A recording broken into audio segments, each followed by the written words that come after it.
Department of Health and Wellcome Trust to take forward innovations in the area of need in the health service. It's an important issue that we're addressing. And the issue that we're addressing is, as a previous speaker said, stroke, and stroke rehabilitation in particular. Now, stroke is a major global health problem. 16 million people a year suffer a stroke, and 12 million survive. And survival is increasing now that the active intervention with clot busting is occurring. There's currently a prevalence of 66 million people surviving after stroke, and that's likely to increase to 80 million by 2033. These are astounding numbers. 45 to 60 million people have persisting upper limb impairment. It's perhaps the worst recovery of all the fields. And it's your upper limb that gives you independence. It's your upper limb that lets you go back to work. If you don't have good upper limb function, somebody else has to come off work to care for you. It has a major impact on a country's economy and on the personal well-being of an individual. Now, we know that intensive physiotherapy leads to much better upper limb recovery. Everybody knows that, every therapist knows that. The more you give, the better the recovery. So it's the resource limitation which is the major barrier to upper limb recovery.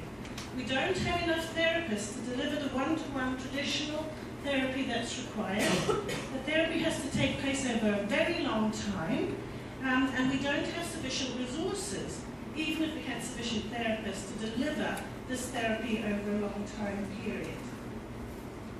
So the question that our group is addressing is, not can we do better than standard physiotherapy, but can we deliver a system of upper limb rehabilitation with careful clinical monitoring without the presence of a therapist being there most of the time? And can we do it at low cost? There's no point in developing a hugely expensive robot that couldn't be delivered in Brazil, where a very large number of people require rehabilitation. Now, although this talk is not addressing the delivery, I think you need to understand a little bit about the delivery. We have had a professionally produced game. We consulted with physiotherapists, and they chose the 100 key moves that is part of their standard therapy program. These go from very simple to very complex moves. We then had 10 circus activities in the game, each with 30 levels. So there's 300 levels in the game, and the moves that the therapists require their patients to do control the game. And the game is a linear game, and the difficulty of the moves and the speed of the moves gets increasingly more difficult as the game proceeds. So you deliver a whole therapy program through the game.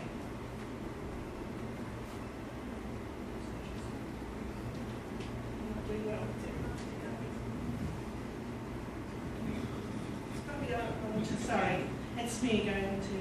So we have now begun beta testing of the game. We plan to have 100 stroke patients, but the data today is on 33 stroke patients who've played the game unsupervised for 14 weeks. There are 19 chronic patients in whom we'd not expect much change, but a small amount of change, and 14 acute who are likely to be in a recovery curve. 10 are females, 23 are males. The mean age is 57 years, but it ranges from 33 to 80 years. Our aim was to get the patients to play the game on at least 2 days. Our target was 3 days a week over this 14-week period. And here displays that we achieved this target over the 14 weeks, although they played it slightly less at the end, and we're addressing that with a game designer to see if we can improve this statistic. We also wanted them to play for about 30 minutes a session, and that was based on best practice and systematic reviews. And we achieved that with the patients initially being enthusiastic and playing for longer, and then steadily coming down to between 25 and 35 minutes per session of playing the game. Now, the remote monitoring, which is the subject of this discussion, if you're a therapist, it's not sufficient just to give the game and say, go away. What they want to know is the patient responding? Is the recovery we're seeing what we would expect? If not, I need to call my patient in and see what's going on. So we wanted to deliver remote monitoring. And so we idea of the game. I did, that's probably what was going on. Yeah, beg your pardon. Sorry. This is the game itself, just to illustrate it for you. And this is a patient, the first patient actually was ever playing the game, who had a stroke which affected his ability to initiate movements. He had a great paucity of movements and was unable to perform activities of daily living because he couldn't initiate movements. And this just shows you we're using commodity controllers which are available to be purchased off Amazon, and we're using standard laptops. And this is Danny, who... So the game actually has an asset there that tells you the move that you have to perform, and if you perform that move, tricks are carried out, and if you don't, well, your character falls off the high beam or crashes into the pool. And here you can see this man had never even used a computer before, and this is the first time he'd ever played the game. He's deeply engrossed and has a huge... his movements are fluid and free, and if we had time I'd show you at the end, but I won't, that he actually isn't even able to walk, he has to be encouraged. So the immersement in the game actually led him to perform moves that he wasn't able to in everyday life. And you can see here, we try and match the moves to what the tricks are in the game.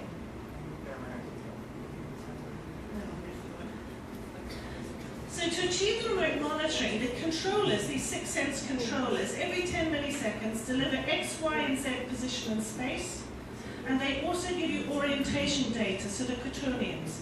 So we can look at direction and angle of hand and wrist position, and we can calculate rotation angle and rotation speed.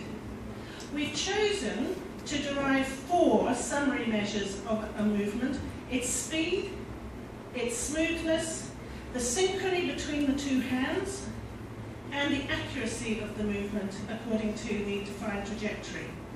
So we've got 2 hands. We derive the data from 40 of the 100 moves. We've got 4 variables, so we end up with 320 covariates from which to derive our model. Now what we've done is a statistical model. We've done a linear regression model.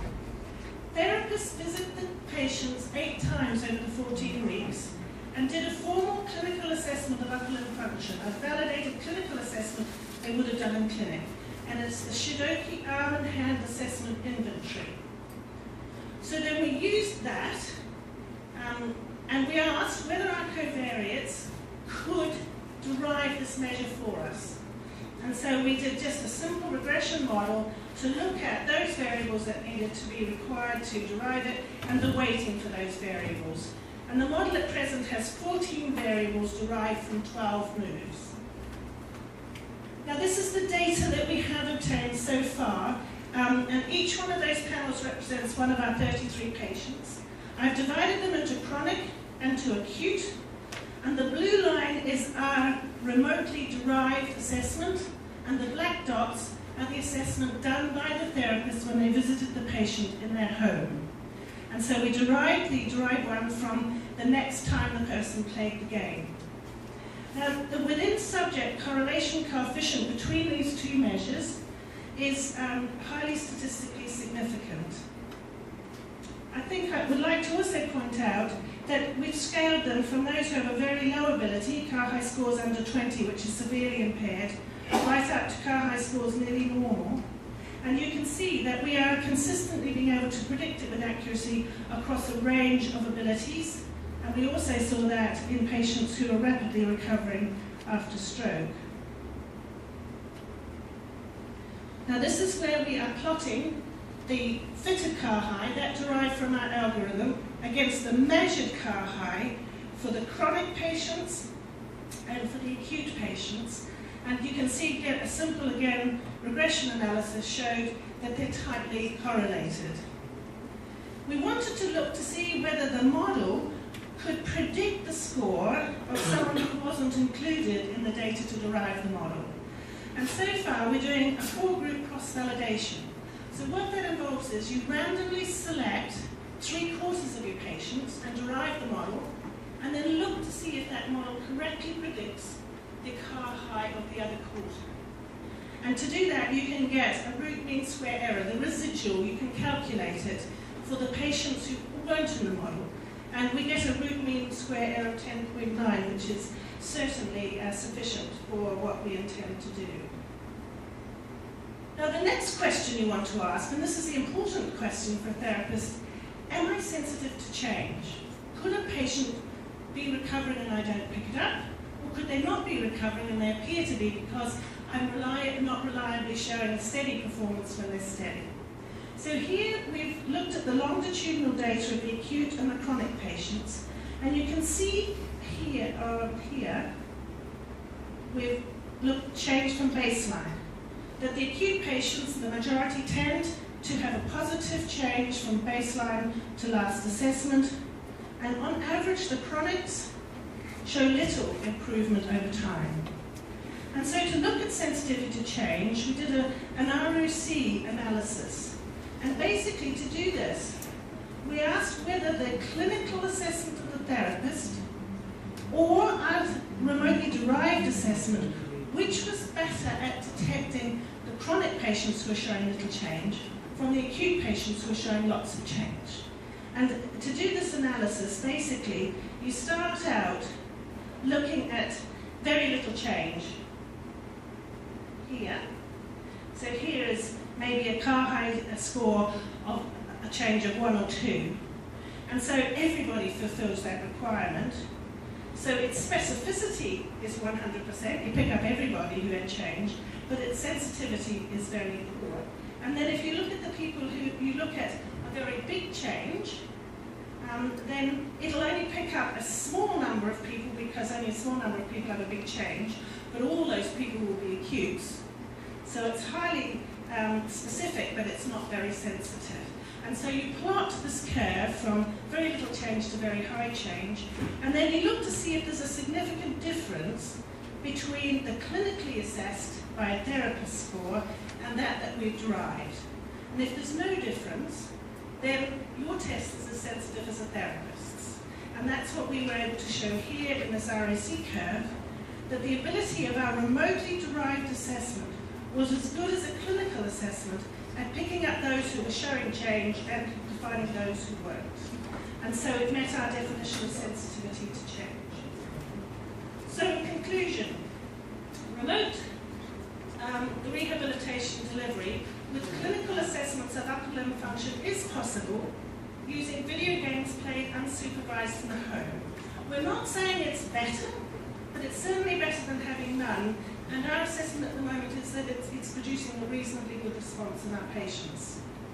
We are using commodity controllers you can buy off Amazon, and so their cost is subsidized by the entertainment industry, and they're relatively cheap.